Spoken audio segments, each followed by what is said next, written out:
আসসালামু আলাইকুম। ওয়ালাইকুম আসসালাম। আপনার নাম কি? আমার নাম শিলা। বয়স কত? 18। বিয়ে হয়েছে? না, বিয়া শাদী হয়নি। বিয়া শাদী হইলে গিয়ে প্রতিবেদনে আসতাম। কি করেন গরিব আপনি? মানুষের জন্য আমি জি। সেলাই মেশিনের কাজ করি পরের বাসায়, যে মানুষের বাসায়। প্রিয় দর্শক, এই মুহূর্তে যার সাথে কথা বলছি আমি জানি আপনারাও আমার মতো খালি উড়াদুরা চাচ্ছেন যে তার সাথে কথা বলতে। ভাই অপেক্ষা করেন, চ্যানেল আগে সাবস্ক্রাইব করেন, ভিডিওতে একটা লাইক করেন, কে কোথায় থেকে দেখছেন আমাকে কমেন্ট বক্সে জানান। অনেকে বলেন যে ভাই সাংবাদিক ভাই আপনার সাথে যদি একটু কথা বলতে পারতাম। আর ভাই বলতে পারবেন, আপনি কমেন্ট করেন আমার সাথে কথা বলার আগ্রহী কিনা, তাহলে অবশ্যই চ্যাট বক্সে আমরা কমেন্ট বক্সে কথা বলবো।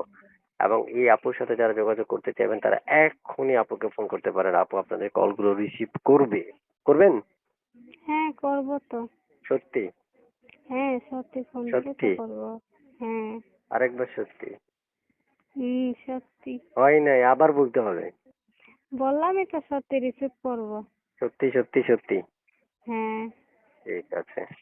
প্রিয় দর্শক, আপনারা অনেক সময় আমাকে কমেন্ট বক্সে লেখেন, আমার খুব কষ্ট লাগে যখন কেউ বলেন হুম। যে আসলে কল দিয়েছেন কিন্তু রিসিভ হয় নাই, তখন আমারও খারাপ লাগে। তাই আসলে আপনাদের জন্য আজকে নিয়ে আসলাম আপুকে। আপু কল ধরবে বলেছিল, কল করতে পারেন আপনারা। কোথায় থাকেন? আমার বাড়ি কুমিল্লা। কুমিল্লাতে থাকেন? হ্যাঁ। কি করেন আপনি? বাসা বাড়িতে কাজ বললাম করেন? না। না, বাসা বাড়িতে যাই সেলাই মেশিনের কাজ করি। আচ্ছা আচ্ছা আচ্ছা আচ্ছা আচ্ছা, বুঝতে পারছি। কেমন বয়সী চাচ্ছেন?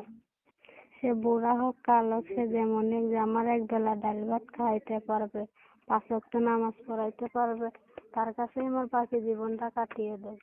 কখনো আমাকে খারাপ কথা কেউ বলে না। এটাই আমার আবদার, সে যেমনই হোক। মানে আপনার আবদার কি? বললাম কি, কেউ যেমন আমাকে খারাপ কথা বলে না। আচ্ছা, পড়াশোনা আছে? না ভাই, পড়ালেখা করতে পারি নাই, সুযোগ পাই নাই, ভাগ্যই নাই। ছেলের বাবা মা নাই, দাদিটা আর আমার একটা ছোট বোন। আচ্ছা, প্রিয় দর্শক, এসকে টিভি 355 এর পক্ষ থেকে যারা তখন ধৈর্য সহকারে ভিডিও দেখেছেন অসংখ্য ধন্যবাদ। বিদায় জানাচ্ছি। আপু, আপনি আর কিছু বলবেন? জি না ভাই, আর কি বলবো, যে বললামই তো ভিডিওর সামনে, আমি কখনো ভিডিওর সামনে আসি না, মনের মানুষের জন্য